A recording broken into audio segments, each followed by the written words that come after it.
Yeah, Kevin, sorry.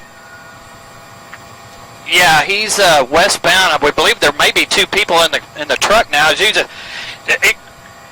incredible video. This car rolled all the way over and now is still westbound on I-40 as they're still trying to take this car out. There's nobody behind it.